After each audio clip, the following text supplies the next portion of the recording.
सतगुरु गुरु ग्रंथ साहब महाराज सच्चे पातशाह जी के सजे हुए पावन दरबार दियां हाजरियां भर रहे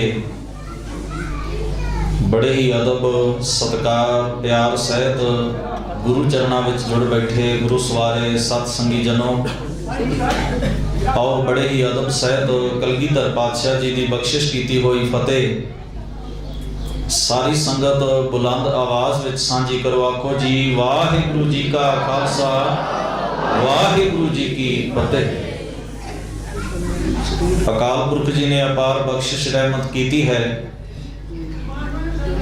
आप कश्मीर दियां सरबत संगतां जिन्होंने सतगुरु गुरु नानक महाराज पातशाह ने अपनी अपार सिक्खी की दौलत दे के निवाजिया है। भावें आप जी दे इस इलाके विच सिक्खी लहर वालों साडे जथे दा आउण दा यह पहला मौका है। अज दे इस आप जी दे नगर दे विच सजे हुए दीवान अंदर आप जी ने बड़े प्यार सत्कार सहित सत्कारयोग भाई साहब जी पासों सोदर दी अमृतमयी नितनेम दी पावन बाणी दा पाठ श्रवण किया है। उपरंत भाई गुरजंट सिंह जी रूपवाड़ी सतगुरु की पावन बाणी की विचार और सिक्खी लहर का मुख प्रयोजन आप जी के नाल साझा कर रहे सन। असी सारे ही सिख गुरु नानक नाम लेवा इस गलों धनता के पात्र हाँ, अपने आप को वडभागी महसूस करते हाँ कि सतगुरु महाराज ने कृपा करदियां होया संसार की हनेर गर्दी तो अज्ञानता तो वहम भरमा अंध विश्वासां विचों कर्मकांडां विचों विकारां दी जिलण विचों समाजिक मेर तेर ऊच नीच छुआ छात दे भेद भाव दियां इन्हां जंजीरां नूं कट के सानू हजूर ने अपने सिख बनाया। सानू सिक्खी दी दात दिंदियां होइयां सतगुरु महाराज ने साडियां झुकियां होइयां धौना मान ते सन्मान दी स्वय मान दी दात दे के उच्चियां कर दित्तियां हन। आप जदों इतिहास के पन्नियां नूं परतोंगे कश्मीर की इस धरती के उत्ते सब तो पहला धन गुरु नानक महाराज ने अपने मुबारक चरण पाए सन। धरंतर विद्वान पंडित ब्रह्मदास वर्गे और चतुरदास वर्गे हजूर की सिक्खी के पैरोकार बने सन। पीढ़ी दर पीढ़ी जिथे इस खानदान ने सिक्खी रवायतों को पालिया और गुरु घर की सेवा की सिक्खी प्रचार किया, उथे गुरु दर तो वरसाई हुई माता भाग भरी जी पंचम पातशाह सतगुरु हजूर गुरु अर्जन साहब महाराज ने भाई माधो जी को कश्मीर के अंदर सिक्खी के प्रचार हित अपने दर वालों प्रचारक थापना करके कश्मीर की धरती के उत्ते गुरमत गुरबाणी की रोशनी फैलाउण लई सतगुरु जी ने सेवा सौंपी। छेवें पातशाह हजूर महाराज आप चल के कश्मीर की धरती ते आए। भाई गढ़िया जी छठम पीर सतगुरु गुरु हरगोबिंद साहब महाराज जी के बड़े प्यारे और अजीज सिख सन जिन्होंने सतगुरां ने उचेचे तौर उत्ते कश्मीर का मुखी प्रचारक अपने वालों थापिया सी। जदों छेवें पातशाह हजूर महाराज कश्मीर की यात्रा ते आए सन, मुजफ्फराबाद जिले का नलूशी पिंड है जिस विच सतगुरां ने अपना टिकाणा किया होया सी और इस जगह के उत्ते हजूर नूं एक नौजवान आके नमस्कार करता है। ये नौजवान कौन है जिसनों आप नौवें पातशाह गुरुदेव गुरु तेग बहादुर साहब जी के जीवन विचों पढ़ते हो भाई मक्खण शाह लोबाणा।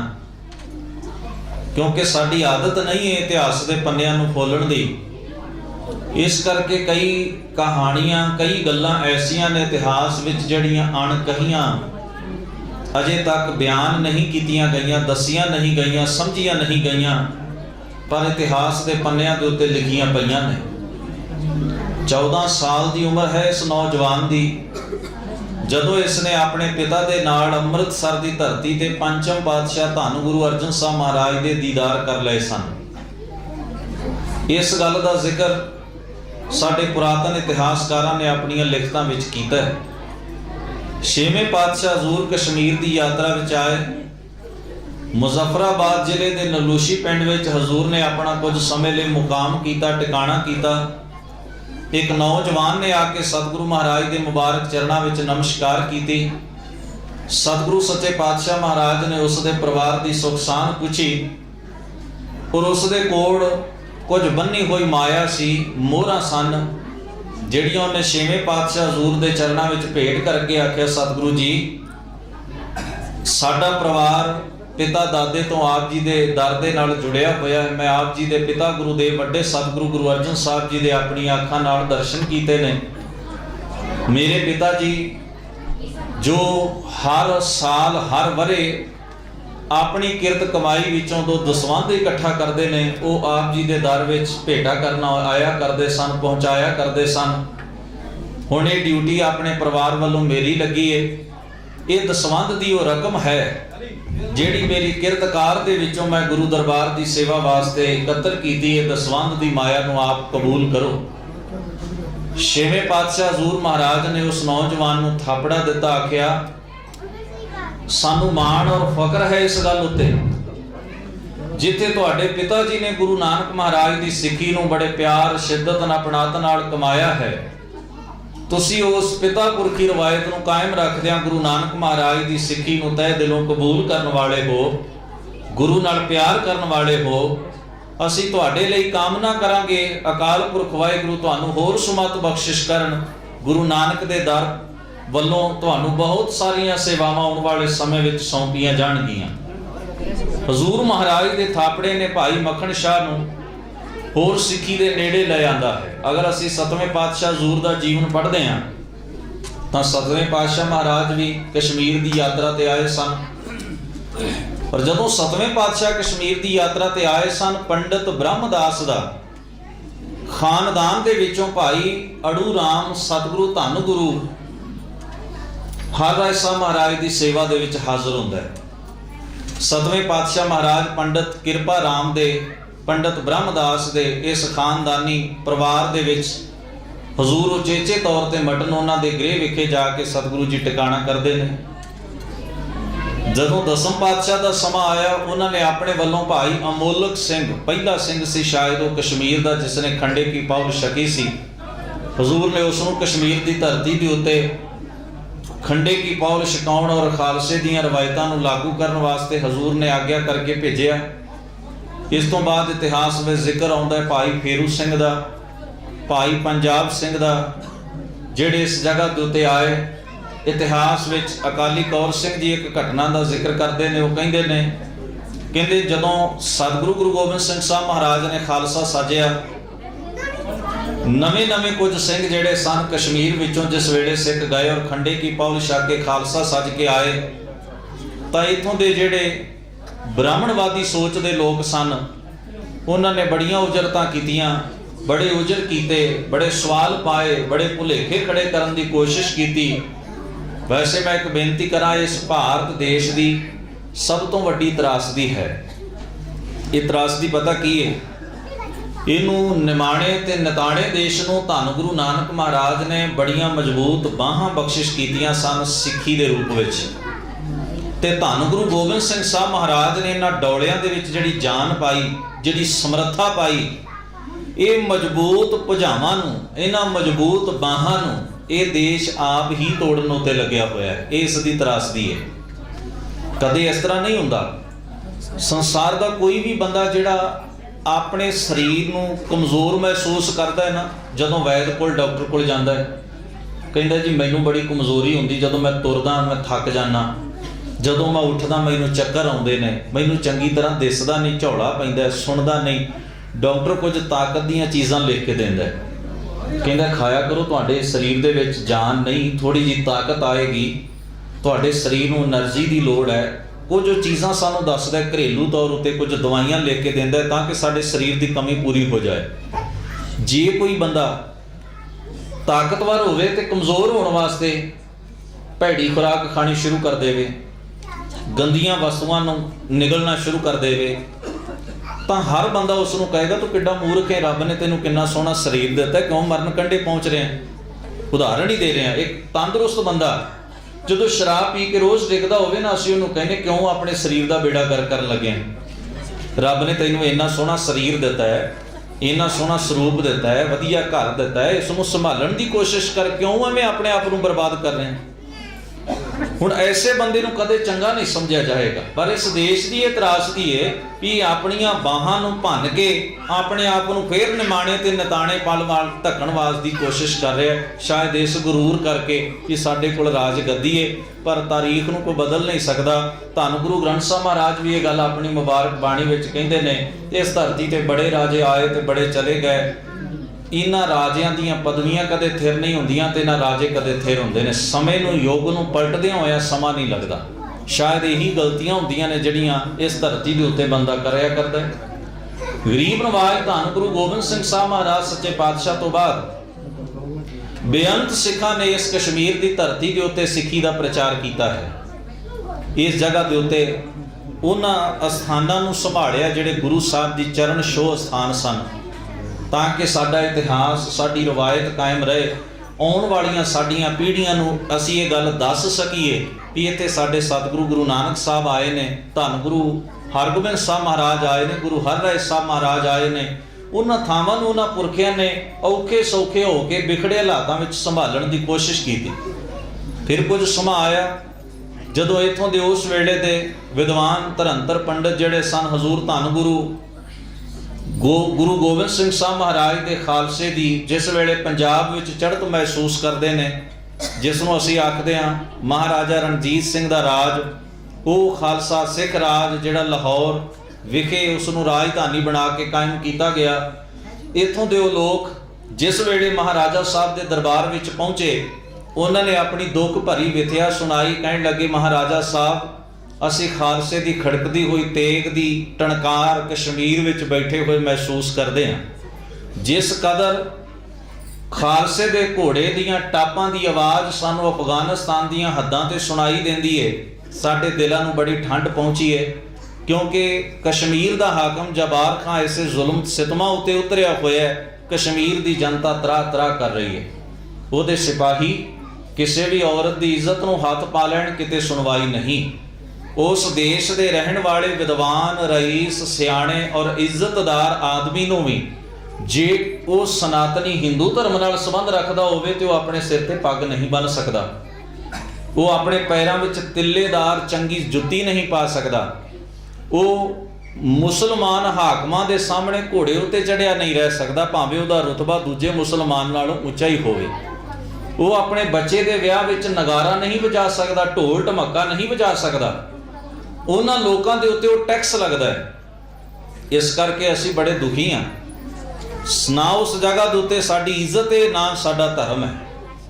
ਇਤਿਹਾਸ ਨੂੰ ਆਪ ਜਿਸ ਵੇਲੇ ਪੜ੍ਹੋਗੇ ਨਾ, ਦੋ ਘਟਨਾਵਾਂ ਸ਼ਾਇਦ ਇਤਿਹਾਸ ਵਿੱਚ ਐਸੀਆਂ ਨੇ। 9ਵੇਂ ਪਾਤਸ਼ਾਹ ਦੇ ਕੋਲ ਕਸ਼ਮੀਰੀ ਪੰਡਤਾਂ ਦਾ ਫਰਿਆਦੀ ਹੋ ਕੇ ਜਾਣਾ ਤੇ ਮਹਾਰਾਜਾ ਰਣਜੀਤ ਸਿੰਘ ਦੇ ਦਰਬਾਰ ਦੇ ਵਿੱਚ ਇੱਥੋਂ ਦੇ ਪਤਵੰਤੇ ਲੋਕਾਂ ਦਾ ਹਾਜ਼ਰ ਹੋ ਕੇ ਕਸ਼ਮੀਰ ਦੇ ਵਿੱਚ ਉਹਨਾਂ ਨੂੰ ਜੋ ਦੁੱਖ ਸਹਿਣੇ ਪੈਂਦੇ ਨੇ, ਉਹਨਾਂ ਦੀ ਫਰਿਆਦ ਲੈ ਕੇ ਪਹੁੰਚਣਾ ਕਿ ਕਿਸੇ ਤਰ੍ਹਾਂ ਖਾਲਸਾ ਜੀ ਸਾਨੂੰ ਇਸ ਜਗ੍ਹਾ ਤੋਂ ਨਿਜਾਤ ਦਿਵਾਓ ਤੇ ਉੱਥੋਂ ਦੇ ਲੋਕਾਂ ਵਿੱਚ ਅਮਨ ਅਮਾਨ ਕਾਇਮ ਕਰੋ। ਮਹਾਰਾਜਾ ਰਣਜੀਤ ਸਿੰਘ ਨੇ ਆਪਣੇ 94 ਜਰਨੈਲ, ਸਿਪਾਹ ਸਲਾਰਾਂ ਔਰ ਕਮਾਂਡਰਾਂ ਦੀ ਮੀਟਿੰਗ ਬੁਲਾਈ ਲਾਹੌਰ ਦਰਬਾਰ ਦੇ ਵਿੱਚ।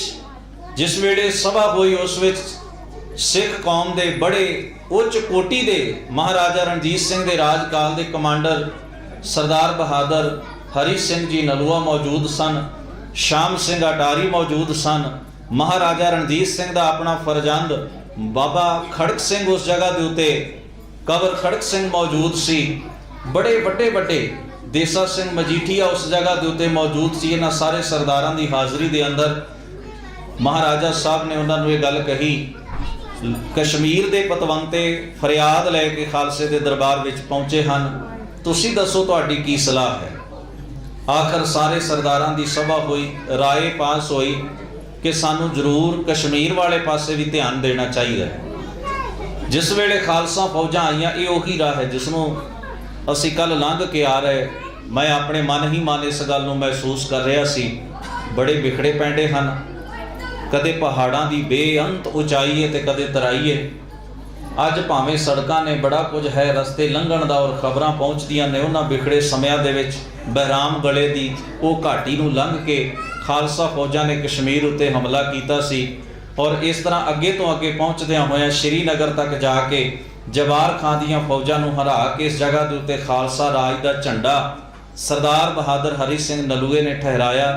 पहला इस जगह के उत्ते एक हिंदू जेंटलमैन नूं गवर्नर थापिया गया, पर कुछ अमन अमान कायम हुंदा ना दिसिया। महाराजा साहब नूं रिपोर्ट पहुंची कश्मीर के हालात कोई बहुते सुखावे नहीं, भावें खालसे का झंडा झूल गया। महाराजा साहब ने अपने वालों एक विचार की कि कश्मीर के लिए योग गवर्नर किहड़ा हो सकता है। उन्होंने सब तो जिहड़ा योग गवर्नर सी कश्मीर वास्ते वो हरी सिंह नलूए नूं चुनिया। सरदार साहब नूं परवाना भेज दिता गया, कहा गया कि अज तो बाद तुसी कश्मीर के गवर्नर हो, अपने जत्थे समेत उत्थे पहुँच जाओ। सरदार साहब इत्थे आए, उन्हें एक गल नूं महसूस किया, इत्थों के लोगों के विच सब तो पहला कदे इत्थे हिंदू राजियां दा राज रहा, फिर अफगानियां ने इस जगह के उत्ते हमले करके अपना राज कायम किया ते बड़ी टुट भज हुई है। इत्थे बह के सरदार साहब ने इस गल नूं महसूस किया, पहाड़ां दीयां वड्डियां वड्डियां चोटियां उच्चियां ने और कंदरां ने और लड़ाकू किस्म के लोग जिहड़े हन, लुटेरे किस्म के लोगों की बहुतात वो आम जनता नूं जीण नहीं देंदे। उन्होंने सख्ताइयां कीतियां, कुछ परवाने लिख के शहरों के विच लगवा दिते, चौराहियां ते लगवा दिते भी कोई बंदा जो सरकार का टैक्स है वो नहीं रखेगा, असीं तुहानूं पूरी सुरक्षा देंगे। लुट खो करने वाले अपना अंजाम आप वेख लैण, बाद विच ये ना कहण कि कश्मीर के गवर्नर और सरकार खालसा ने उन्हां ते सख्ती की है। इतिहासकार लिखते हैं, बाबा प्रेम सिंह होती मरदान कहते हैं वो फरमान लगन की देर सी, अद्यों ज़्यादा अमन अमान अपने आप ही कायम हो गए। सरदार साहब का दबदबा सी कश्मीर के अंदर। उन्होंने जिहड़े कुछ कर्म किए बड़े महान, जिन्हां दा जिक्र मैं तुहाडे नाल बड़ा जरूरी करना है। किसी के घर जदों बच्चे का जन्म हुंदा है बड़ा खुशी का माहौल हुंदा है, सारे रिश्तेदारां नूं आंढ गुआंढ नूं वधाइयां दित्तियां जांदियां ने, खुशी विच मठियाइयां वंडियां जांदियां ने। पर तुसी महसूस करो, जे किसी के घर बच्चा होए वो वधाई देण दी तैयारी कर रहा होवे, मठियाई तैयार कर रहा होवे कि मैं अपने गुआढ़ी नूं रिश्तेदारां नूं दे के आवां, उस वेले कोई सरकारी कर्मचारी, कोई कानूगो, कोई तहसीलदार जां नेड़े दा कोई थाणेदार साडे दरवाजे ते अपने 2 सिपाही लैके खलोवे ते आके किधर चले हो, असीं कहांगे जी साडे घर बच्चे ने जन्म लिया है, असीं उसकी वधाई रिश्तेदारां नूं देण वास्ते चले हैं, मठियाई वंडण चले हैं। तो सानूं आके ठहरो, तुहाडे घर बच्चे ने जन्म लिया, सब तो पहला इस बच्चे के जन्म होने का टैक्स जिहड़ा उस सरकार के खजाने विच जमा कराओ। तुसीं अंदाज़ा लाओ तुहाडे दिलों उत्ते की गुजरेगी। तुसीं धी दा पुत्र दा नाता तय करो, रिश्ता तय करो, मंगणी करो, तो नेड़े का थाणेदार आ धमके और आके पहला सरकार का टैक्स दिओ, मंगणी की रस्म बाद विच अदा होएगी। तुसीं किस तरह महसूस करोगे? साडे बच्चे की जनेत बरात जाण वाली होवे ते सब तो पहला एक कर्मचारी साडे दरवाजे ते आ जाए कि मैं नज़दीक की चौंकी तो आया, सब तो पहला अपने बच्चे की बरात का टैक्स जमा कराओ, नहीं तो जनेत बरात नहीं तुर सकती। तुसीं अंदाज़ा लाओ 100 घड़ा पानी का उस परिवार के सिर ते नहीं पै जाएगा। इस करके चिंता दीयां गल्लां सन। सरदार साहब ने महसूस किया इस टैक्स नूं अफगानियां ने जारी किया सी कश्मीर के अंदर, इहदा नाम कहते हैं तोरा टैक्स। सरदार साहब नूं दस्सिया गया जदों उन्हां दे सामने फाइल रखी गई, सरदार साहब इस टैक्स का इन्ना पैसा कश्मीर विचों वसूल हुंदा है। सरदार साहब ने पूछा इस टैक्स का की मतलब है, तो दसन वाले हिसाबी ने मुंशी ने दस्सिया, कहण लगे जी इस टैक्स का मतलब है जे किसी के घर बच्चा जन्म लवे उहदे कोलों टैक्स लिया जाता है, जे किसी ने अपनी लड़की जां लड़के की मंगणी की होवे उहदा टैक्स लिया जाता है, जे किसी दे बच्चे की बरात चढ़े जां धी दा विआह होवे तां उस वेले भी ये टैक्स अदा किया जाता है। ये प्रजा वालों टैक्स है जिहड़ा सरकार ने लाया होया, इन्ना पैसा इहदा खजाने जमा होंदा है। सरदार साहब दियां भवां चढ़ गईयां, मुंशी नूं कहण लगे परवाना लिखो और अज तो बाद एक कानून होएगा कश्मीर के अंदर, किसी के घर बच्चे का जन्म होवे, किसी की बरात चढ़े जां मंगणी होए, इन्हां गल्लां दे उत्ते अज तो बाद कश्मीर की जनता ते टैक्स नहीं लगेगा। मुंशी ने कहा सरदार साहब इन्ने पैसे का घाटा सरकारी खजाने नूं सहना पवेगा। सरदार साहब ने कहा, कहण लगी घाटा किस गल दा है, ये तो वाधा है। मैं चाहुंदा कश्मीर के लोगों की चेहरे के उत्ते एक मुस्कान होवे, ਜਦੋਂ ਉਹਦੇ ਘਰ ਵਿੱਚ ਬੱਚਾ ਜਨਮੇ, ਕਈ ਘਰ ਐਸੇ ਹੁੰਦੇ ਨੇ ਗਰੀਬ ਹੁੰਦੇ ਨੇ, ਉਹ ਕਿਸੇ ਸ਼ਾਹੂਕਾਰ ਕੋਲੋਂ ਪੈਸੇ ਲੈ ਕੇ ਆਉਂਦੇ ਨੇ ਵੀ ਸਾਡੇ ਘਰ ਬੱਚੇ ਨੇ ਜਨਮ ਲਿਆ, ਸਾਨੂੰ ਥੋੜ੍ਹੇ ਪੈਸੇ ਦੇ ਦਿਓ ਕਿਉਂਕਿ ਸਾਡੇ ਘਰ ਰਿਸ਼ਤੇਦਾਰਾਂ ਨੇ ਆਉਣਾ ਹੈ, ਕੋਈ ਮਠਿਆਈ ਆਦਿ ਭੇਜਣੀ ਹੈ। ਇੱਕ ਪਾਸੇ ਉਹ ਪੈਸੇ ਉਧਾਰ ਫੜ ਰਿਹਾ ਤੇ ਦੂਜੇ ਪਾਸੇ ਉਹ ਸਰਕਾਰ ਦੇ ਖਜ਼ਾਨੇ 'ਚ ਟੈਕਸ ਜਮ੍ਹਾਂ ਕਰਵਾ ਰਿਹਾ। ਕਿਸੇ ਦੀ ਧੀ ਦਾ ਵਿਆਹ ਹੈ, ਉਹਦੇ ਕੋਲ ਪੈਸਾ ਖਰਚ ਕਰਨ ਵਾਸਤੇ ਨਹੀਂ, ਉਹ ਸਮਾਨ ਰਿਸ਼ਤੇਦਾਰਾਂ ਕੋਲੋਂ ਇਕੱਠਾ ਕਰਦਾ ਹੈ, ਪਰ ਉਹਨੂੰ ਇੱਕ ਅਲੱਗਾ ਚਿੰਤਾ ਲੱਗੀ ਹੈ ਵੀ ਅਜੇ ਤਾਂ ਸਰਕਾਰ ਦਾ ਟੈਕਸ ਵੀ ਦੇਣ ਵਾਲਾ ਹੈ। ਮੈਂ ਨਹੀਂ ਚਾਹੁੰਦਾ ਜਿੱਥੇ ਖਾਲਸੇ ਦਾ ਧਵੱਜ ਝੂਲ ਰਿਹਾ ਹੋਵੇ ਉਸ ਦੇਸ਼ ਵਿੱਚ ਬੱਚੇ ਦਾ ਜਨਮ ਹੋਵੇ, ਬੱਚੇ ਜਾਂ ਬੱਚੀ ਦਾ ਵਿਆਹ ਹੋਣ ਵਾਲਾ ਹੋਵੇ ਤੇ ਉਸ ਘਰ ਦੇ ਲੋਕਾਂ ਦੇ ਚਿਹਰਿਆਂ ਦੇ ਉੱਤੇ ਪਰੇਸ਼ਾਨੀ ਹੋਵੇ ਇਸ ਗੱਲ ਨੂੰ ਲੈ ਕੇ ਵੀ ਅਸੀਂ ਅਜੇ ਸਰਕਾਰ ਦਾ ਟੈਕਸ ਦੇਣਾ ਹੈ। ਨਹੀਂ, ਇਹ ਟੈਕਸ ਅੱਜ ਤੋਂ ਬਾਅਦ ਨਹੀਂ ਲੱਗੇਗਾ। ਸਰਦਾਰ ਸਾਹਿਬ ਬੈਠੇ ਸਨ ਆਪਣੇ ਦਰਬਾਰ ਵਿੱਚ, ਉਹਨਾਂ ਦੇ ਕੋਲ ਰਈਸ ਲੋਕ ਆਉਂਦੇ ਨੇ, ਬੜੇ ਅਮੀਰ, ਬੜੇ ਵਿਦਵਾਨ, ਜਿਨ੍ਹਾਂ ਦੀ ਬੜੀ ਇੱਜ਼ਤ ਆਬਰੂ ਹੈ, ਜਿਨ੍ਹਾਂ ਦਾ ਸਮਾਜ ਵਿੱਚ ਬੜਾ ਸਟੇਟਸ ਹੈ। ਉਹ ਬ੍ਰਾਹਮਣ ਜਾਂ ਪੰਡਤ ਜਾਂ ਐਸੇ ਮਹਾਜਨ ਲੋਕ ਸਨ ਹਿੰਦੂ ਧਰਮ ਨਾਲ ਸੰਬੰਧ ਰੱਖਣ ਵਾਲੇ। ਉਹਨਾਂ ਨੇ ਆਪਣੇ ਵਾਲ ਪਛਾਣ ਨੂੰ ਸੁੱਟੇ ਹੋਏ ਨੇ ਔਰ ਮਗਰ ਨਿੱਕੀਆਂ ਨਿੱਕੀਆਂ ਜੂੜੀਆਂ ਕੀਤੀਆਂ ਹੋਈਆਂ ਨੇ। ਪੈਰਾਂ ਦੇ ਵਿੱਚ ਕੋਈ ਚੰਗੀ ਜੁੱਤੀ ਨਹੀਂ, ਕੱਪੜੇ ਵੀ ਬੜੇ ਸਾਦ ਮੁਰਾਦੇ ਨੇ, ਪਰ ਸਿਰ ਤੇ ਦਸਤਾਰ ਕੋਈ ਨਹੀਂ। ਕਦੇ ਕਦੇ ਜਦੋਂ ਖਾਲਸਾ ਜੀ ਦੇ ਸਾਹਮਣੇ ਆਉਂਦੇ ਤੇ ਇੱਕ ਕੱਪੜਾ ਜਿਹੜਾ ਉਹਨਾਂ ਦੇ ਕੋਲ ਹੁੰਦਾ ਉਹਨੂੰ ਸਿਰ ਤੇ ਐਵੇਂ ਸੁੱਟ ਲੈਂਦੇ। ਜਦੋਂ ਸਰਦਾਰ ਸਾਹਿਬ ਦੇ ਕੋਲ ਆ ਕੇ ਬੈਠੇ ਤੇ ਕੱਪੜਾ ਸਿਰ ਦੇ ਉੱਤੇ ਸੁੱਟ ਲਿਆ, ਯਾਨੀ ਕਿ ਸਿਰ ਢੱਕ ਲਿਆ ਅਦਬ ਵਜੋਂ ਕਿ ਅਸੀਂ ਸਰਦਾਰ ਹਰੀ ਸਿੰਘ ਜੀ ਦੇ ਸਨਮੁਖ ਬੈਠੇ ਹਾਂ। ਸਰਦਾਰ ਸਾਹਿਬ ਨੇ ਸਵਾਲ ਕੀਤਾ, ਕਹਿਣ ਲੱਗੇ ਤੁਸੀਂ ਬੜੇ ਇੱਜ਼ਤਦਾਰ ਰਈਸ ਵਿਦਵਾਨ ਲੋਕ ਹੋ, ਆਪਣੀ ਕੌਮ ਦੇ ਨਾਲ ਸੰਬੰਧ ਰੱਖਣ ਵਾਲੇ, ਤੁਸੀਂ ਦਸਤਾਰਾਂ ਕਿਉਂ ਨਹੀਂ ਸਜਾਉਂਦੇ, ਪੱਗਾਂ ਬੰਨ੍ਹ ਕੇ ਕਿਉਂ ਨਹੀਂ ਆਉਂਦੇ, ਤੁਹਾਡੇ ਪੈਰਾਂ ਦੇ ਵਿੱਚ ਚੰਗੀਆਂ ਜੁੱਤੀਆਂ ਕਿਉਂ ਨਹੀਂ, ਤੁਹਾਡੇ ਕੋਲ ਕਿਸ ਗੱਲ ਦਾ ਘਾਟਾ ਹੈ, ਤੁਸੀਂ ਕੋਈ ਗਰੀਬ ਲੋਕ ਤਾਂ ਹੋ ਨਹੀਂ ਵੀ ਤੁਹਾਡੇ ਕੋਲ ਇਹ ਗੱਲਾਂ ਮੁਯੱਸਰ ਨਹੀਂ, ਤੁਹਾਡੇ ਕੋਲ ਇਹ ਗੱਲਾਂ ਪ੍ਰਾਪਤ ਨਹੀਂ। ਹੰਝੂ ਕੇਰਦਿਆਂ ਹੋਇਆ ਉਹਨਾਂ ਰਈਸ ਆਦਮੀਆਂ ਨੇ ਦੱਸਿਆ, ਕਹਿਣ ਲੱਗੇ ਸਰਦਾਰ ਸਾਹਿਬ ਅਫਗਾਨੀਆਂ ਨੇ ਨਾ ਸਾਡੇ ਸਿਰ ਤੇ ਪੱਗ ਰਹਿਣ ਦਿੱਤੀ ਹੈ, ਨਾ ਪੈਰਾਂ ਵਿੱਚ ਜੁੱਤੀ ਰਹਿਣ ਦਿੱਤੀ ਹੈ। ਕੋਈ ਸਿਰ ਕੱਢ ਅਫਗਾਨੀ ਆ ਰਿਹਾ ਹੋਵੇ, ਅਸੀਂ ਘੋੜੇ ਤੇ ਬੈਠ ਕੇ ਉਹਦੇ ਕੋਲ ਦੀ ਨਹੀਂ ਲੰਘ ਸਕਦੇ, ਅਸੀਂ ਚੰਗੇ ਕੱਪੜੇ ਨਹੀਂ ਪਹਿਨ ਸਕਦੇ, ਸਾਡੀਆਂ ਸਾਰੀਆਂ ਦੌਲਤਾਂ, ਸਾਡਾ ਮਾਣ, ਸਾਡਾ ਸਨਮਾਨ ਲੁੱਟਿਆ ਪੁੱਟਿਆ ਜਾ ਚੁੱਕਾ ਹੈ, ਇਹ ਹੱਕ ਸਾਡੇ ਕੋਲੋਂ ਖੋਏ ਜਾ ਚੁੱਕੇ ਨੇ।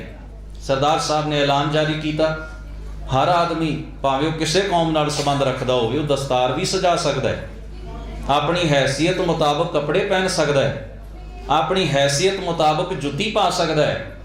ਕੋਈ ਕਿਸੇ ਨੂੰ ਕਿਸੇ ਦੇ ਧਰਮ ਕਰਕੇ ਨੀਵਾਂ ਨਹੀਂ ਆਖੇਗਾ, ਕੋਈ ਕਿਸੇ ਦੇ ਉੱਤੇ ਫਿਕਰਾ ਨਹੀਂ ਕੱਸੇਗਾ, ਕੋਈ ਕਿਸੇ ਦੀ ਇੱਜ਼ਤ ਆਬਰੂ ਔਰ ਉਹਦੀ ਕੌਮ ਜਾਂ ਉਹਦੀ ਭਾਸ਼ਾ ਜਾਂ ਉਹਦੇ ਪਹਿਰਾਵੇ ਉੱਤੇ ਵਿਅੰਗ ਨਹੀਂ ਕਰੇਗਾ। ਇਹ ਦੇਣਾ ਸਨ ਸਰਦਾਰ ਹਰੀ ਸਿੰਘ ਨਲੂਆ ਦੀਆਂ ਕਸ਼ਮੀਰ ਦੀ ਧਰਤੀ ਨੂੰ, ਜਿੰਨਾ ਚਿਰ ਉਹ ਇਸ ਦੇਸ਼ ਦੇ ਗਵਰਨਰ ਰਹੇ।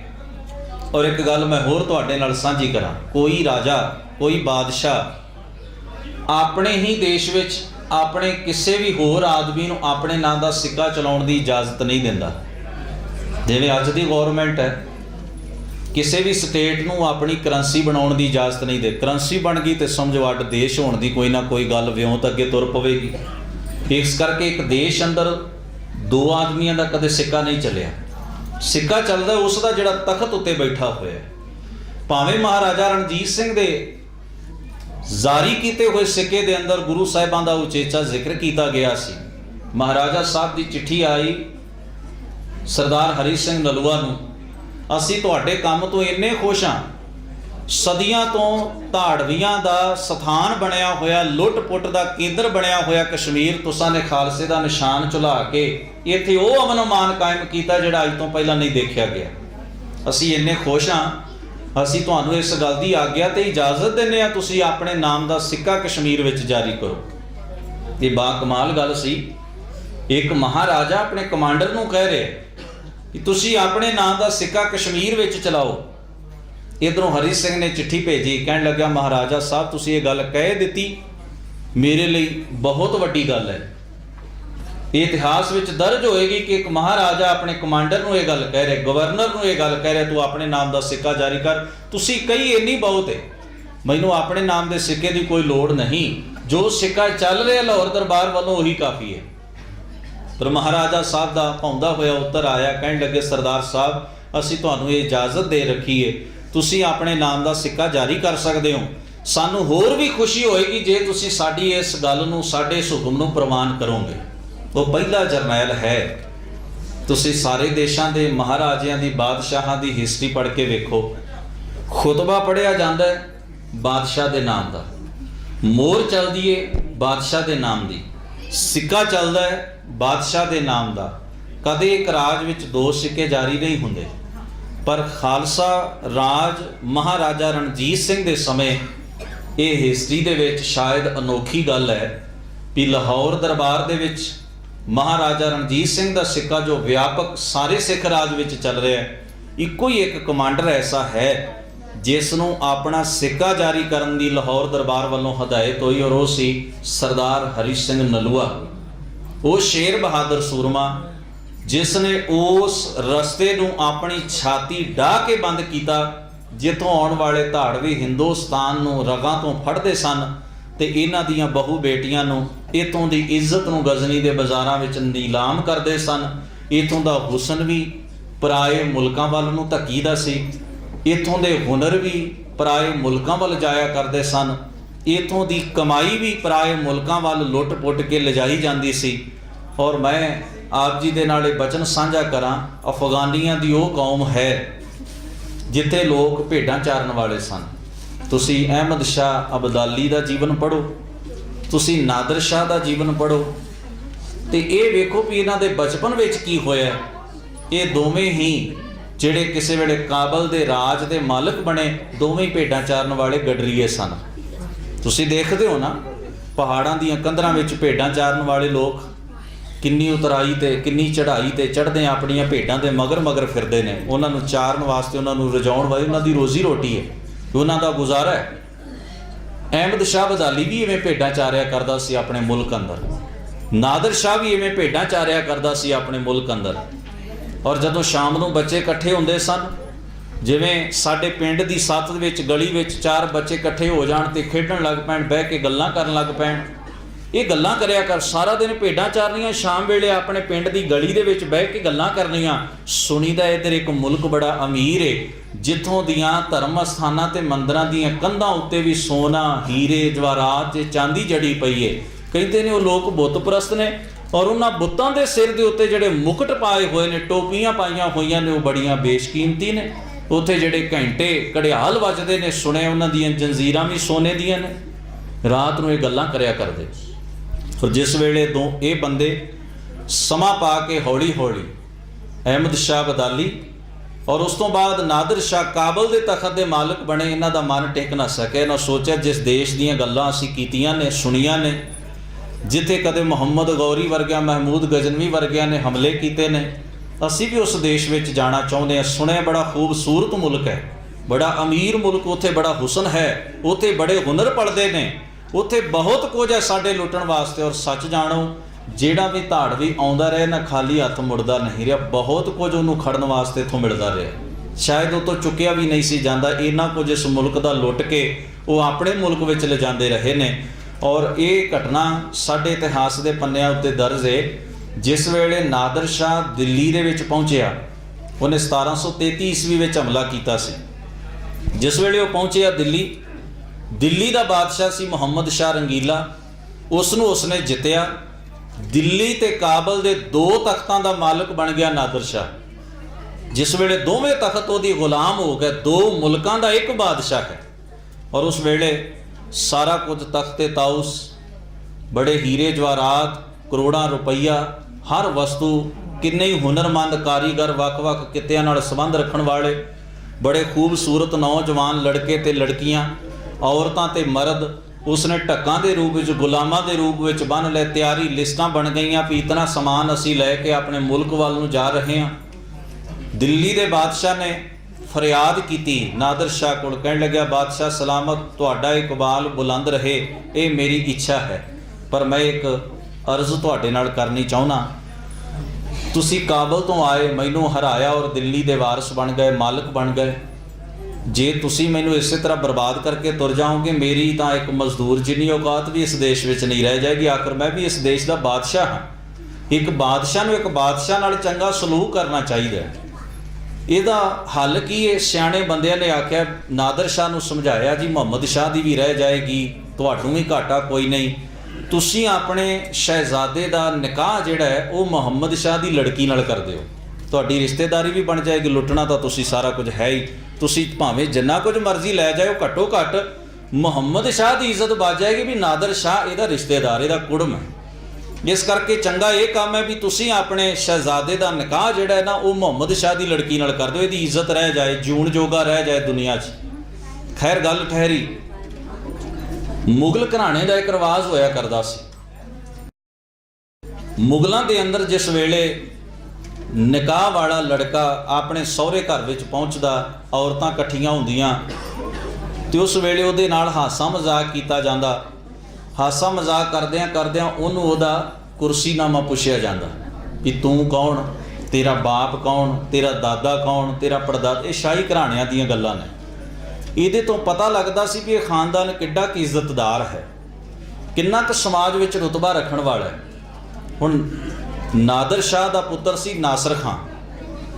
ਨਾਸਰ ਨੇ ਆਪਣੇ ਅੱਬਾ ਨੂੰ ਪੁੱਛਿਆ, ਕਹਿਣ ਲੱਗਿਆ, ਅੱਬਾ ਜਾਨ ਇੱਕ ਬੜੀ ਵੱਡੀ ਮੁਸ਼ਕਿਲ ਆ ਪਈ ਏ, ਜਦੋਂ ਮੈਂ ਆਪਣੇ ਸਹੁਰੇ ਪਰਿਵਾਰ ਦੀਆਂ ਔਰਤਾਂ ਦੇ ਵਿੱਚ ਬੈਠਾਂਗਾ ਉਹ ਮੈਨੂੰ ਮੇਰਾ ਸਜ਼ਰਾ ਪੁੱਛਣਗੀਆਂ, ਮੇਰਾ ਕੁਰਸੀਨਾਮਾ ਪੁੱਛਣਗੀਆਂ, ਤੂੰ ਕੌਣ ਮੈਂ ਉਹ ਵੀ ਦੱਸ ਦਿਆਂਗਾ, ਤੇਰਾ ਬਾਪ ਕੌਣ ਮੈਂ ਉਹ ਵੀ ਦੱਸ ਦੇ, ਤੋਂ ਅੱਗੇ ਗੱਲ ਤੁਰੀ ਬੜੀ ਨਮੋਸ਼ੀ ਹੋਣੀ ਹੈ ਮੈਨੂੰ, ਕਿਉਂਕਿ ਤੁਸੀਂ ਵੀ ਭੇਡਾਂ ਚਾਰੀਆਂ ਨੇ ਔਰ ਆਪਣੇ ਦਾਦਾ ਜੀ ਤਾਂ ਖੈਰ ਸਾਰੀ ਉਮਰ ਹੀ ਗਰੀਬੀ ਵਿੱਚ ਕੱਟ ਗਏ, ਉਹ ਭੇਡਾਂ ਚਾਰਦੇ ਹੀ ਉਹਨਾਂ ਦੀ ਉਮਰ ਨਾਲ, ਇਹਦੋਂ ਅੱਗੇ ਤਾਂ ਦੱਸਣ ਨੂੰ ਸਾਡੇ ਕੋਲ ਹੈ ਹੀ ਕੁਝ ਨਹੀਂ, ਤੇ ਉੱਥੇ ਤਾਂ ਹਾਸਾ ਮੱਚ ਜਾਣਾ, ਲੋਕ ਮੈਨੂੰ ਮਖੌਲ ਕਰਨਗੇ, ਲਓ ਜੀ ਭੇਡਾਂ ਚਾਰਨ ਵਾਲੇ ਬਾਦਸ਼ਾਹ ਹੋਏ, ਔਰਤਾਂ ਦਾ ਕੀ ਹੈ, ਤੇ ਮੇਰੀ ਬਣੀ ਬਣਾਈ ਇੱਜ਼ਤ ਉਸ ਜਗ੍ਹਾ ਦੇ ਉੱਤੇ ਖਤਮ ਹੋ ਜਾਏਗੀ।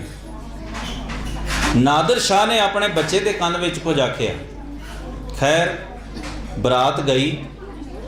ਲਾਹੌਰ ਦੇ ਕਿਲੇ ਦੇ ਅੰਦਰ ਜਿਸ ਜਗ੍ਹਾ ਦੇ ਉੱਤੇ ਔਰਤਾਂ ਦੇ ਰਹਿਣ ਦੀ ਥਾਂ ਹੁੰਦੀ ਏ, ਉੱਥੇ ਬੈਠਿਆਂ ਹੋਇਆਂ ਔਰਤਾਂ ਚਾਰ ਸਵੇਰੇ ਬੈਠ ਗਈਆਂ। ਨਾਸਰ ਬੈਠਾ ਹੋਇਆ ਇੱਕ ਕੁਰਸੀ ਦੇ ਉੱਪਰ, ਹਾਸਾ ਮਜ਼ਾਕ ਹੋਇਆ।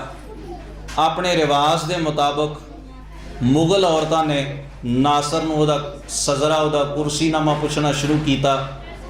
ਜੋ ਉਹਦੇ ਅੱਬਾ ਨੇ, ਉਹਦੇ ਬਾਪ ਨੇ ਉਹਦੇ ਕੰਨ ਵਿੱਚ ਸ਼ਬਦ ਪਾਏ ਸਨ ਉਹਨੇ ਦੱਸੇ।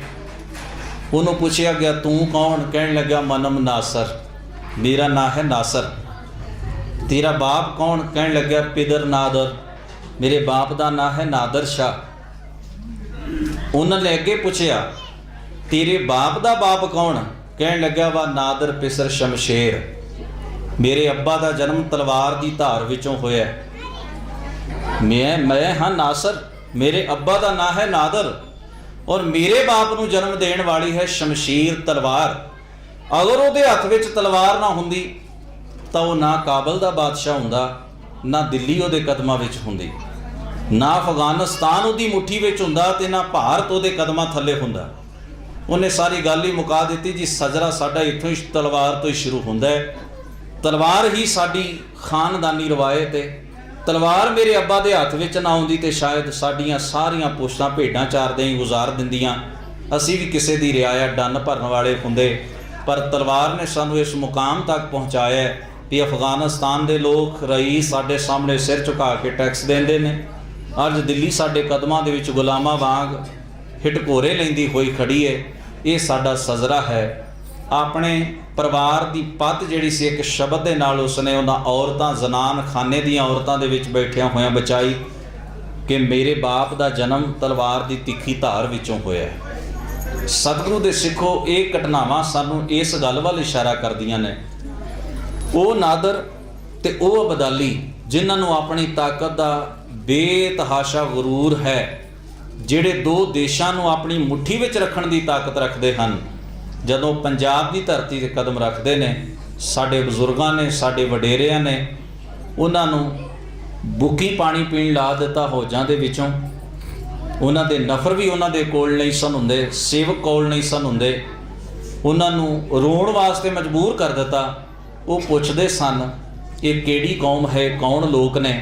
ਜਦੋਂ ਉਹਨਾਂ ਸਾਡੇ ਪੁਰਖਿਆਂ ਬਾਰੇ ਸੁਣਿਆ ਵੀ ਇਹ ਕੌਣ ਨੇ, ਉਹਨਾਂ ਸੱਚਮੁੱਚ ਆਪਣੇ ਦਿਲਾਂ ਦੀਆਂ ਗਹਿਰਾਈਆਂ ਵਿੱਚੋਂ ਸ਼ਬਦ ਆਖੇ, ਜੇ ਵਾਕਈ ਇਹ ਐਸੇ ਨੇ, ਜੇ ਇਹਨਾਂ ਦਾ ਆਪਣੇ ਗੁਰੂ ਤੇ ਇੰਨਾ ਭਰੋਸਾ ਤੇ ਵਿਸ਼ਵਾਸ ਹੈ, ਜੇ ਇਹਨਾਂ ਦਾ ਈਮਾਨ ਇੰਨਾ ਪੱਕਾ ਹੈ ਤੇ ਬਹਾਦਰੀ ਇਸ ਕੌਮ ਦੀਆਂ ਰਗਾਂ 'ਚ ਵਸੀ ਹੈ, ਉਹ ਦਿਨ ਦੂਰ ਨਹੀਂ ਭੁੱਖੇ ਮਰਨ ਵਾਲੇ ਇਹ ਲੋਕ ਕੱਲ੍ਹ ਨੂੰ ਆਪਣਾ ਰਾਜ ਕਾਇਮ ਕਰ ਲੈਣਗੇ ਔਰ ਉਹਨਾਂ ਦੇ ਨੀਤੀ ਬੋਲ ਸੱਚ ਹੋਏ। ਇਤਿਹਾਸ ਨੇ ਪਲਟਾ ਖਾਧਾ। ਕਿਸੇ ਵੇਲੇ ਇਹ ਜੰਨਤ-ਏ ਨਜ਼ੀਰ ਸਮਝਿਆ ਜਾਣ ਵਾਲਾ ਕਸ਼ਮੀਰ ਸਾਡੇ ਬਜ਼ੁਰਗਾਂ ਨੇ ਖਾਲਸਾ ਰਾਜ ਦਾ ਧਵੱਜ ਝੁਲਾ ਕੇ ਆਪਣੀ ਮੁੱਠੀ ਵਿੱਚ ਕੀਤਾ। ਲੇਹ ਲਦਾਖ ਦੀਆਂ ਹੱਦਾਂ ਤੱਕ ਜਾ ਕੇ ਜਰਨੈਲ ਜ਼ੋਰਾਵਰ ਸਿੰਘ ਵਰਗੇ ਖਾਲਸਾ ਰਾਜ ਦੇ ਮਾਤਹਿਤ ਰਹਿਣ ਵਾਲੇ ਜਰਨੈਲਾਂ ਨੇ ਇਹਨਾਂ ਨੂੰ ਫਤਿਹ ਕੀਤਾ। ਅੱਜ ਉਹ ਚੀਨ ਦੀਆਂ ਹੱਦਾਂ ਜਿਹੜੀਆਂ ਭਾਰਤ ਨੂੰ ਰੋਜ਼ ਹੀ ਲਲਕਾਰਦੀਆਂ ਨੇ ਔਰ ਜਿਸ ਵੇਲੇ ਸਾਡੇ ਆਗੂਆਂ ਨੂੰ ਦਬਕਾ ਵੱਜਦਾ ਤਾਂ ਹਿੰਦੀ ਚੀਨੀ ਭਾਈ ਦਾ ਇੱਕ ਨਾਅਰਾ ਅੰਦਰੋਂ ਨਿਕਲ ਆਉਂਦਾ ਹੈ। ਉਹਨਾਂ ਹੱਦਾਂ ਤੱਕ ਸਾਡੇ ਮਹਾਨ ਜਰਨੈਲਾਂ ਦੀ ਧਾਕ ਅੱਜ ਵੀ ਗੂੰਜ ਰਹੀ ਹੈ। ਉਹ ਦਰਾ ਖੈਬਰ ਅੱਜ ਵੀ ਕੂਕ ਕੇ ਗਵਾਹੀ ਦੇ ਰਿਹਾ ਹੈ। ਅਗਰ ਮੇਰੇ ਇੱਧਰੋਂ ਲੰਘਣ ਵਾਲੇ ਧਾੜਵੀ ਮੁਸਾਫਰਾਂ ਨੂੰ ਕੋਈ ਰੋਕਣ ਵਾਲਾ ਜੰਮਿਆ ਤਾਂ ਉਹ ਖਾਲਸੇ ਦਾ ਇੱਕ ਜਰਨੈਲ ਹੈ, ਜਰਨੈਲ ਹਰੀ ਸਿੰਘ ਨਲੂਆ। ਅਸੀਂ ਆਪਣੇ ਬਹਾਦਰਾਂ ਨੂੰ ਜਦੋਂ ਯਾਦ ਕਰਦੇ ਹਾਂ ਬਹੁਤ ਮਾਣ, ਬੜਾ ਫਕਰ ਸਾਡੀ ਝੋਲੀ ਵਿੱਚ ਪੈਂਦਾ ਹੈ। ਇਹ ਫਕਰ ਕਿੱਥੋਂ ਆਇਆ ਹੈ?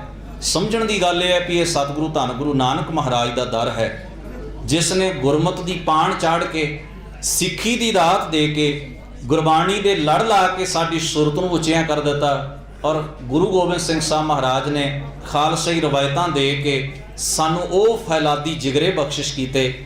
ਗੁਰਮਤ, ਗੁਰਬਾਣੀ ਔਰ ਗੁਰੂ ਸਾਹਿਬ ਦੀਆਂ ਰਵਾਇਤਾਂ ਦੇ ਸੁਮੇਲ ਦੇ ਨਾਲ ਇੱਕ ਖਾਲਸਾ ਜਿਹੜਾ ਸੀ ਇਸ ਧਰਤੀ ਦੇ ਉੱਤੇ ਉਤਪੰਨ ਹੋਇਆ, ਜਿਸ ਦੀ ਬਹਾਦਰੀ ਦੇ ਕਿਸੇ ਇਤਿਹਾਸ ਦੇ ਅੰਦਰ ਦਰਜ ਨੇ, ਜਿਸ ਦੇ ਪਰਉਪਕਾਰ ਦੀਆਂ ਬਾਤਾਂ ਇਤਿਹਾਸ ਦੇ ਪੰਨੇ ਕਹਿੰਦੇ ਨੇ, ਜਿਸ ਦੀਆਂ ਦੁਨੀਆ ਦੇ ਪ੍ਰਤੀ ਕੀਤੀਆਂ ਹੋਈਆਂ ਸੇਵਾਵਾਂ ਦੀ ਗਾਥਾ ਸਾਡੇ ਇਤਿਹਾਸ ਵਿੱਚ ਦਰਜ ਹੈ। ਪਰ ਇੱਕ ਅਫਸੋਸ ਦੀ ਬਾਤ ਮੈਂ ਜ਼ਰੂਰ ਆਖਾਂਗਾ, ਅੱਜ ਖਾਲਸਾ ਪੰਥ ਦੇ ਅੰਦਰ ਸਾਡੀ ਪੰਥਕ ਸ਼ਕਤੀ ਜਿਹੜੀ ਹੈ ਉਹ ਕਿਸੇ ਨਾ ਕਿਸੇ ਰੂਪ ਵਿੱਚ ਖੇਰੂ ਹੋ ਰਹੀ ਹੈ। ਅੱਜ ਅਸੀਂ ਉਹਨੇ ਚੇਤਨ ਨਹੀਂ ਆਪਣੀ ਕੌਮ ਦੇ ਪ੍ਰਤੀ, ਆਪਣੇ ਆਪ ਦੇ ਪ੍ਰਤੀ, ਆਪਣੇ ਧਰਮ ਦੇ ਪ੍ਰਤੀ ਜਿੰਨੇ ਸਾਡੇ ਪੁਰਾਤਨ ਬਜ਼ੁਰਗ ਹੋਇਆ ਕਰਦੇ ਸਨ। ਅੱਜ ਸਾਡੇ ਕੋਲ ਸਾਧਨ ਨੇ ਨਾ, ਤੁਸੀਂ ਦੇਖੋ ਕਿੰਨੇ ਸਿੱਖ ਤੌਰ ਸਿੱਖਣੀਆਂ ਨੇ ਜਿਹੜੇ ਖੁਦ ਆਪ ਬਾਣੀ ਬੜੇ ਚਾਅ ਨਾਲ ਪੜ੍ਹਦੇ ਨੇ। ਇੱਥੋਂ ਹੀ ਅੰਦਾਜ਼ਾ ਲੱਗ ਜਾਏਗਾ ਵੀ ਸਾਡਾ ਆਪਣੇ ਧਰਮ ਨਾਲ ਕਿਤਨਾ ਕੁ ਪ੍ਰੇਮ ਹੈ। ਸਾਡੇ ਘਰਾਂ ਵਿੱਚ ਬਾਣੀ ਦੀਆਂ ਪੋਥੀਆਂ ਨਹੀਂ, ਬਾਣੀ ਦੀਆਂ ਸਟੀਕਾਂ ਨਹੀਂ, ਇਤਿਹਾਸ ਦੀਆਂ ਕਿਤਾਬਾਂ ਨਹੀਂ। ਅੱਜ ਅੱਖਰੀ ਵਿਦਿਆ ਜਾਣਨ ਵਾਲੇ ਸਾਡੇ ਵਿੱਚ ਹਨ ਜਿਹੜੇ ਪੜ੍ਹ ਸਕਦੇ ਨੇ ਬੜੇ ਚੰਗੇ ਢੰਗ ਨਾਲ, ਪਰ ਸਾਡੇ ਕੋਲੋਂ ਆਪਣਾ ਹੀ ਇਤਿਹਾਸ ਨਹੀਂ ਪੜ੍ਹਿਆ ਜਾਂਦਾ। ਸਾਡੇ ਕੋਲੋਂ ਆਪਣੇ ਹੀ ਗੁਰੂ ਗ੍ਰੰਥ ਸਾਹਿਬ ਮਹਾਰਾਜ ਪਾਤਸ਼ਾਹ ਜੀ ਦੀ ਮੁਬਾਰਕ ਬਾਣੀ ਨਹੀਂ ਪੜ੍ਹੀ ਜਾ ਰਹੀ। ਇਹ ਬੜੀ ਦੁੱਖ ਦੀ ਗੱਲ ਹੈ। ਅਸੀਂ ਆਪਣੇ ਧਰਮ ਨਾਲੋਂ ਵੀ ਟੁੱਟ ਰਹੇ ਹਾਂ, ਆਪਣੇ ਕੌਮੀ ਕਲਚਰ ਨਾਲੋਂ ਵੀ ਟੁੱਟ ਰਹੇ ਹਾਂ। ਸਾਡਾ ਇਹ ਟੁੱਟ ਜਾਣਾ ਸਾਨੂੰ ਉਸੇ ਖੱਡ ਵਿੱਚ ਸੁੱਟੇਗਾ ਜਿੱਥੋਂ ਚੁੱਕ ਕੇ ਹਜ਼ੂਰ ਗੁਰੂ ਨਾਨਕ ਮਹਾਰਾਜ ਨੇ ਸਾਨੂੰ ਆਪਣੇ ਗਲ ਨਾਲ ਲਾ ਕੇ ਆਪਣੇ ਪੁੱਤਰ ਹੋਣ ਦਾ ਮਾਣ ਬਖਸ਼ਿਸ਼ ਕੀਤਾ ਹੈ। ਮੈਂ ਇਹ ਬੇਨਤੀ ਹਰ ਮਾਈ ਭਾਈ ਨੂੰ, ਆਪ ਜਿਤਨੇ ਵੀ ਇੱਥੇ ਗੁਰੂ ਦਰਬਾਰ ਵਿੱਚ ਬੈਠੇ ਹੋ, ਜ਼ਰੂਰ ਕਰਾਂਗਾ। ਜੋ ਸਾਡੇ ਬਜ਼ੁਰਗਾਂ ਨੇ ਕਮਾ ਕੇ ਸਾਡੇ ਤੱਕ ਲਿਆਂਦਾ ਹੈ, ਸਾਡਾ ਫਰਜ਼ ਬਣਦਾ ਉਹਦੇ 'ਚ ਹੋਰ ਇਜ਼ਾਫਾ ਕਰੀਏ, ਉਹਦੇ 'ਚ ਵਾਧਾ ਕਰੀਏ, ਉਹਨੂੰ ਕਮਾਈਏ ਔਰ ਉਹਨੂੰ ਅੱਗੇ ਤੋਰੀਏ। ਪਰ ਜੇ ਇਹ ਗੱਲ ਇੱਥੇ ਹੀ ਦਮ ਤੋੜ ਗਈ ਤੇ ਅੱਗੇ ਕਿਵੇਂ ਗੱਲ ਚੱਲੇਗੀ? ਇਸ ਕਰਕੇ ਅਸੀਂ ਸਾਰੇ ਹੀ ਜਿੰਨੇ ਵੀ ਆਪ ਬੈਠੇ ਹੋ, ਗੁਰੂ ਕੀ ਪਾਵਨ ਬਾਣੀ ਨੂੰ ਆਪ ਖੁਦ ਪੜ੍ਹਨ ਦਾ ਯਤਨ ਕਰੋ। ਆਪ ਆਪਣੇ ਇਤਿਹਾਸ ਨੂੰ ਪੜ੍ਹੋ। ਬਾਹਰ ਪੁਸਤਕਾਂ ਦਾ ਸਟਾਲ ਲੱਗਾ, ਕੋਈ ਨਾ ਕੋਈ ਇਤਿਹਾਸ ਦੀ ਕਿਤਾਬ ਜ਼ਰੂਰ ਲੈ ਕੇ ਜਾਓ। ਮੇਰੇ ਨੌਜਵਾਨ ਵੀਰ ਬੈਠੇ ਨੇ, ਮੈਂ ਉਹਨਾਂ ਨੂੰ ਬੇਨਤੀ ਜ਼ਰੂਰ ਕਰਾਂਗਾ, ਆਪਾਂ ਘੰਟਿਆਂ ਬੱਧੀ ਨਾ ਮੋਬਾਈਲਾਂ ਦੀਆਂ ਟੂਟੀਆਂ ਕੰਨਾਂ ਵਿੱਚ ਲਾ ਕੇ ਗੀਤ ਸੁਣਦੇ ਹਾਂ, ਘੰਟਿਆਂ ਬੱਧੀ ਸਮਾਂ ਲੰਘ ਜਾਂਦਾ। ਸਾਡੇ ਬਾਬੇ ਜਿਹੜੇ ਨੇ ਪਿੰਡਾਂ ਵਿੱਚ, ਉਹ ਬੈਠਿਆਂ ਗੱਪਾਂ ਛੱਪਾਂ ਮਾਰਦੇ ਆ, ਘੰਟਿਆਂ ਬੱਧੀ ਸਮਾਂ ਪਾਸ ਕਰ ਦਿੰਦੇ ਨੇ। ਮਾਈਆਂ ਬੀਬੀਆਂ ਵੀ ਐਸਾ ਕਰਦੀਆਂ ਨੇ। ਕਿੰਨਾ ਚੰਗਾ ਹੋਵੇ ਜੇ ਅਸੀਂ ਰੋਜ਼ ਵਕਤ ਰੱਖੀਏ ਵੀ ਇੰਨਾ ਕੁ ਸਮਾਂ ਅਸੀਂ ਰੋਜ਼, ਇੰਨਾ ਕੁ ਟਾਈਮ ਅਸੀਂ ਰੋਜ਼ ਜਿਹੜਾ ਹੈ ਉਹ ਆਪਣੇ ਇਤਿਹਾਸ ਨੂੰ ਪੜ੍ਹਨਾ ਹੈ। ਇੰਨਾ ਸਮਾਂ ਅਸੀਂ ਗੁਰੂ ਗ੍ਰੰਥ ਸਾਹਿਬ ਦੀ ਬਾਣੀ ਨੂੰ ਰੋਜ਼ ਪੜ੍ਹਨ ਦਾ ਯਤਨ ਕਰਨਾ ਹੈ। ਇਹ ਬਿਰਤੀ ਬਣਾਏ ਬਿਨਾਂ ਸਾਡਾ ਭਲਾ ਨਹੀਂ ਹੋ ਸਕਦਾ। ਐਸਾ ਸੋਚੇ ਬਿਨਾਂ ਅਸੀਂ ਅੱਗੇ ਨਹੀਂ ਵੱਧ ਸਕਦੇ। ਇਸ ਕਰਕੇ ਸਾਰੇ ਯਤਨ ਕਰੀਏ, ਜ਼ਰੂਰ ਕੋਈ ਨਾ ਕੋਈ ਇਤਿਹਾਸ ਦੀ ਕਿਤਾਬ, CD ਗੁਰੂ ਗ੍ਰੰਥ ਸਾਹਿਬ ਮਹਾਰਾਜ ਦੀ ਬਾਣੀ ਦੀ ਸਟੀਕ ਆਪਣੇ ਘਰਾਂ ਵਿੱਚ ਲੈ ਕੇ ਜਾਣ ਦੀ ਕਿਰਪਾਲਤਾ ਕਰੋ। ਗੁਰਮਤਿ ਸੰਬੰਧੀ ਜੋ ਸਵਾਲ ਜਵਾਬ ਨੇ ਉਹ ਭਾਈ ਸਾਹਿਬ ਨੂੰ ਆਪ ਜੀ ਲਿਖਵਾ ਸਕਦੇ ਹੋ। ਮੈਂ ਬੇਨਤੀ ਕਰਾਂਗਾ ਭਾਈ ਸਰਬਜੀਤ ਸਿੰਘ ਜੀ ਧੁੰਦਾ ਆਪ ਜੀ ਦੇ ਨਾਲ ਸਤਿਗੁਰੂ ਦੀ ਪਾਵਨ ਬਾਣੀ ਦੀ ਵਿਚਾਰ ਸਾਂਝੀ ਕਰਨਗੇ। ਇਕਾਗਰਤਾ ਸਹਿਤ ਸ਼ਰਵਣ ਕਰੀਏ। ਇੱਕ ਮੁੱਢਲੀ ਬੇਨਤੀ ਜ਼ਰੂਰ ਆਪ ਸਰਬੱਤ ਸੰਗਤਾਂ ਦੇ ਚਰਨਾਂ ਵਿੱਚ ਰੱਖਾਂਗਾ ਕਿ ਆਪਾਂ ਜਿਤਨਾ ਵੀ ਸਮਾਂ ਗੁਰੂ ਦਰਬਾਰ ਵਿੱਚ ਬੈਠਣਾ ਹੈ, ਬੜੇ ਟਿਕਾ ਨਾਲ ਬੈਠੀਏ, ਬੜੇ ਧਿਆਨ ਨਾਲ। ਜਿਹੜੇ ਬੱਚੇ ਰੋਂਦੇ ਨੇ, ਮੇਰੀ ਬੇਨਤੀ ਹੈ, ਕਿਉਂਕਿ ਬੱਚੇ ਨੇ, ਇਹਨੂੰ ਆਪਾਂ ਬੜੇ ਪਿਆਰ ਸਹਿਤ ਚੁੱਪ ਕਰਾਉਣ ਦੀ ਕੋਸ਼ਿਸ਼ ਕਰੀਏ। ਨਹੀਂ ਤਾਂ ਆਪਾਂ ਬਾਹਰ ਬਰਾਂਡੇ ਦੇ ਵਿੱਚ ਬੱਚਿਆਂ ਨੂੰ ਲਿਜਾ ਸਕਦਾ ਕਿ ਬਾਕੀ ਸੰਗਤ ਦੀ ਜਿਹੜੀ ਬਿਰਤੀ ਹੈ ਉਹ ਟੁੱਟੇ ਨਾ। ਔਰ ਆਪਸ ਵਿੱਚ ਜਿਹੜੀਆਂ ਆਪਾਂ ਗੱਲਾਂ ਕਰਦੇ ਇਹਨਾਂ ਦਾ ਥੋੜ੍ਹਾ ਸੰਕੂ, ਕਿਉਂਕਿ ਦੁਨੀਆ ਹੁਣ ਬਹੁਤ ਅੱਗੇ ਵੱਧ ਗਈ ਹੈ। ਸਕੂਲ ਦੇ ਅੰਦਰ ਜਦੋਂ ਬੱਚੇ ਪੜ੍ਹਨ ਜਾਂਦੇ ਨੇ ਨਾ, ਉਸ ਵੇਲੇ ਜੇ ਉਹ ਜ਼ਿਆਦਾ ਉਹਨਾਂ ਦੀ ਆਵਾਜ਼ ਆਉਂਦੀ ਹੋਵੇ ਤੇ ਟੀਚਰ ਚੁੱਪ ਕਰ ਜਾਂਦਾ ਹੈ। ਇਸ ਕਰਕੇ ਇਹ ਨਾ ਸੋਚੋ ਵੀ ਭਾਈ ਖੋਰੇ ਪੱਖਿਆਂ ਨੂੰ ਕਥਾ ਸੁਣਾ ਰਿਹਾ ਜਾਂ ਇਹਨੇ ਆਪਣੇ ਆਪ ਲਈ ਬੋਲੀ ਜਾ ਰਿਹਾ। ਉਹ ਕੋਈ ਕਮਲਾ ਨਹੀਂ ਹੈ ਜਿਹੜਾ ਸਟੇਜ ਦੇ ਉੱਤੇ ਬੋਲੇ, ਤੁਹਾਨੂੰ ਸੁਣਾਉਣ ਵਾਸਤੇ ਉਹ ਇਸ ਜਗ੍ਹਾ ਦੇ ਉੱਤੇ ਬਹਿੰਦਾ ਹੈ, ਇਸ ਜਗ੍ਹਾ ਤੇ ਖਲੋਂਦਾ ਹੈ। ਆਪਾਂ ਥੋੜ੍ਹਾ ਜਿਹਾ ਆਪਣਾ ਸੁਭਾਅ ਚੇਂਜ ਕਰੀਏ, ਬਦਲੀਏ। ਜੋ ਇੱਥੋਂ ਸਟੇਜ ਤੋਂ ਗੱਲ ਹੁੰਦੀ ਉਹਨੂੰ ਥੋੜ੍ਹਾ ਧਿਆਨ ਦੇ ਨਾਲ, ਮੈਂ ਆਪਣਾ ਟੌਪਿਕ ਵਿੱਚ ਰੋਕਣਾ ਨਹੀਂ ਸੀ ਚਾਹੁੰਦਾ, ਇਸ ਕਰਕੇ ਮੈਂ ਆਪ ਨੂੰ ਟੋਕ ਨਹੀਂ ਸਕਿਆ। ਪਰ ਮੇਰਾ ਜੀ ਤਾਂ ਕਰਦਾ ਸੀ, ਮੈਂ ਉਦੋਂ ਹੀ ਆਪ ਜੀ ਦੇ ਚਰਨਾਂ 'ਚ ਬੇਨਤੀ ਕਰਦੇ ਹਾਂ ਵੀ ਥੋੜ੍ਹੀ ਜਿਹੀ ਆਪ ਜੀ ਸ਼ਾਂਤੀ ਬਖਸ਼ਿਸ਼ ਕਰੋ। ਅਗਰ ਆਪ ਦੇ ਵਿੱਚੋਂ ਕੋਈ ਬੁਲਾਰਾ ਹੈ ਤਾਂ ਉਹ ਸਟੇਜ ਦੇ ਉੱਤੇ ਆ ਕੇ ਬੋਲ ਸਕਦਾ, ਸਾਨੂੰ ਕੋਈ ਇਤਰਾਜ਼ ਨਹੀਂ, ਉਹਨੂੰ ਟਾਈਮ ਦਿੱਤਾ ਜਾ ਸਕਦਾ। ਇਸ ਕਰਕੇ ਜਿੰਨਾ ਵੀ ਸਮਾਂ ਆਪਾਂ ਗੁਰੂ ਦਰਬਾਰ ਵਿੱਚ ਬੈਠਣਾ ਹੈ, ਬੜੇ ਪਿਆਰ ਨਾਲ ਗੁਰੂ ਕੀ ਆਪਣੇ ਮਹਾਨ ਇਤਿਹਾਸ ਦੀ ਗੱਲ ਸੁਣੋ। ਤੁਹਾਡੀ ਗੱਲ ਹੋ ਰਹੀ, ਤੁਹਾਡੇ ਪੁਰਖਿਆਂ ਦੀ ਗੱਲ ਕੀਤੀ ਜਾ ਰਹੀ ਹੈ। ਹੋਈਆਂ ਭੁੱਲਾਂ ਚੁੱਕਾਂ ਦੀ ਖਿਮਾ, ਗੁਰੂ ਗ੍ਰੰਥ ਸਾਹਿਬ ਬਖਸ਼ਣ ਸਭਨਾਂ ਦਾ ਧੰਨਵਾਦ। ਫਤਿਹ ਬੁਲਾਓ। ਵਾਹਿਗੁਰੂ ਜੀ ਕਾ ਖਾਲਸਾ, ਵਾਹਿਗੁਰੂ ਜੀ।